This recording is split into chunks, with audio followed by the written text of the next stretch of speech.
Hello everyone, চলে এসেছি আর একটি মিনি ব্লগ নিয়ে। দিনটা ছিল 23 মে অর্থাৎ শুক্রবার। সেই দিন খুব সকাল সকাল আমরা সবাই মিলে চলে গেলাম বড় মায়ের মন্দিরে পুজো দিতে। অনেকদিন ধরেই যাবো ভাবছিলাম, বাট যাওয়া হয়ে উঠছিল না, দাদু মারা গেছিলো সেই জন্য। তাই কালাসুচটা ওঠার পরেই আমরা চলে গেলাম মায়ের মন্দিরে পুজো দিতে। সেই জন্য সকাল 6টার মধ্যে আমরা সবাই বেরিয়ে পড়লাম মন্দিরে যাওয়ার জন্য।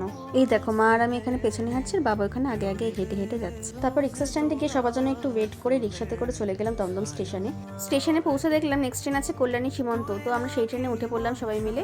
তো এই দেখো, সবাই এখানে বসে গল্প করতে করতে যাচ্ছিলাম। আর অনেকদিন পর ট্রেনের বাইরে এই দৃশ্য দেখতে দেখতে যাওয়াটা খুব ভালোভাবে উপভোগ করলাম। স্টেশন থেকে বেরিয়ে দেখলাম অনেকগুলো টোটো দাঁড়িয়ে আছে, সেই টোটো করে পৌঁছে গেলাম বড় মায়ের মন্দিরে। তারপর একটা দোকানে দাঁড়ালাম ডালা নেওয়ার জন্য। দেখো, ডালাও নেওয়া হয়ে গেছে আমাদের, এবার যাবো পুজো দিতে। লাইনে দাঁড়ানোর আগে তোমাদের একবার ভালোভাবে মায়ের মন্দিরটা বাইরে থেকে দেখিয়ে দিলাম। তারপর আমরা লাইনে দাঁড়িয়েও পড়লাম আর বড় মা লেখা এই টিপটা পরে নিলাম। এই দেখো, এখানে আমাদের পুরো গ্রুপটা পরপর লাইনে দাঁড়িয়ে আছি। সেই দিন পুজো দেওয়ার লাইন বেশ অনেকটাই বড় ছিল, কিন্তু তাও আমাদের খুব বেশি দেরি হয়নি। আমাদের 30 থেকে 45 মিনিটের মধ্যে পুজো দেওয়া কমপ্লিট হয়ে গেছিল। মন্দিরে ঢুকেই আগে মায়ের মুখটা দর্শন করলাম আর তোমাদেরকেও সেটা একটু দেখিয়ে দিলাম, কারণ সামনে গেলে মায়ের কোনো ফটোস আর ভিডিওস ওরা তুলে দিচ্ছিল না। তারপর বাইরে এসে দেখলাম সবাই তাদের মনস্কামনা জানিয়ে এখানেই কাপড়গুলো বেঁধে দিচ্ছে, তো আমিও তাই করলাম।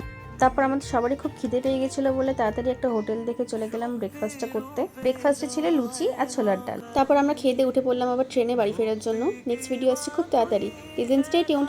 বাই।